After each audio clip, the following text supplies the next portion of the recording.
All of my family is really racist. I hate to say it, but it's the truth. We're in the South, and that's how a lot of things are down here. McComb, Mississippi is a railroad town that was established in 1876. Because McComb was founded after the Civil War and Reconstruction, the town does not have a history of slavery. However, the community was affected by the surrounding racial tensions and became a hotbed of action during the Civil Rights era. While the history of McComb offers tremendous importance to the Civil Rights movement and has great potential to positively influence conversations about race today, the average teenager in McComb, Mississippi, regardless of race, knows little of these historically significant events that occurred just minutes away from their high school. I was not familiar at all. I really didn't know anything. I really didn't care to know anything. There wasn't anything that really interested me, so I really didn't care. I wasn't really familiar. Like, when we got into the class, I realized, like, the things that happened, it was right in my own neighborhood. Miss Vicki Malone's class, titled Local Cultures at McComb High School, in collaboration with Howard Levin's Telling Their Stories project at the Urban School of San Francisco, shows students how to learn about and participate in history by interviewing citizens of McComb who were directly involved in McComb's civil rights movement. This collaborative project strives to engage students in the authentic doing of history. Students explore and discover stories within their own community that spark interest and self-reflection. Students also develop the skills to create a positive dialogue, which provides them with the opportunity to change the future of race relations in the communities in which these students live. This is the only class in the high school that is taught as a part of the civil rights curriculum. This course is about, the name says it all, it is about local culture, and there's a bunch of local culture. We just chose to start with the civil rights movement because it's a very interesting thing and it ties very well into our civil rights curriculum. In 1961, McComb embarked on a voter registration campaign led by C.C. Bryant, a well-respected gentleman who worked for the railroad while also operating a barbershop outside of his home. The campaign captured the attention of many prominent civil rights activists, such as Medgar Evers, and Bryant eventually became the first president of the local NAACP. Without a vote, you don't have a voice. In one decisive moment, on October 4th, 1961, over 100 students attending McComb's all-black Berglund High School walked out. This walkout was a response to the school suspension of 15-year-old Brenda Travis, who was not allowed to return to school after being arrested during a desegregation sit-in. Travis spent a month in jail and was sent to reform school after the arrest, making her an icon for the movement.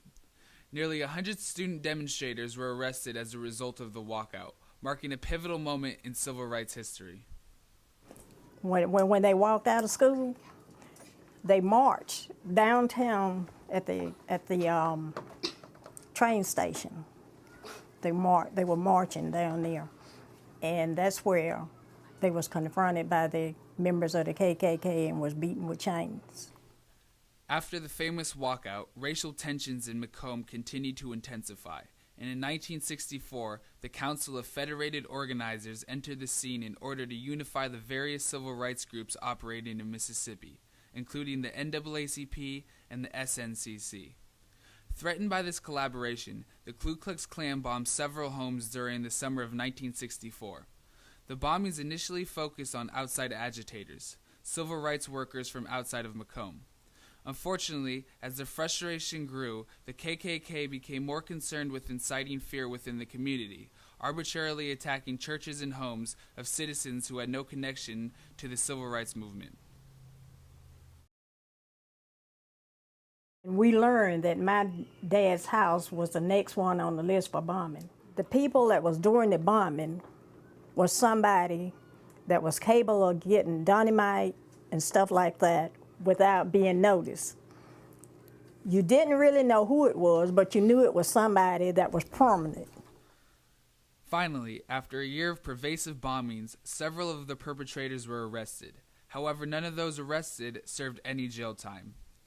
Though the Ku Klux Klan lost its stronghold and overt violence eventually subsided, racism and segregation continued to infiltrate every aspect of civil society.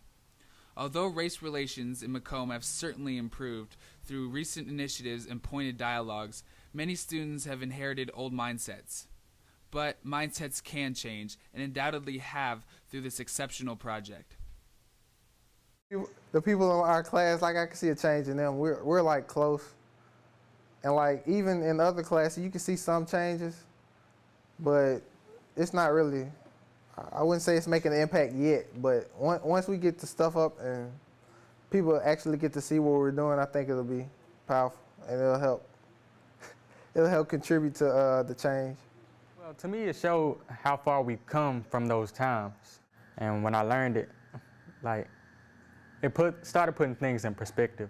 And the N-word is a pretty popular word for young African Americans in our community. I don't know if it is out there or not, but you know, in the music, just very casually speaking, that word is pretty common.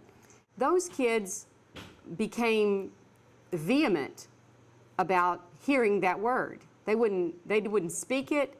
They would correct other kids in the hallway when they heard it. You know, they would want to tell people about, you know, don't you know what that word is? Don't you understand, you know, the power of that word? Because it was just a casual word until they understood how it was actually used during the movement. My experience in McComb is that it really awoke me to the power of civil rights-based oral histories. The McComb piece really sort of woke me up to the power of not just collecting the stories, but the impact of these local stories on the local community itself. So there's this beautiful marriage, I think, in the McComb project of students who are learning about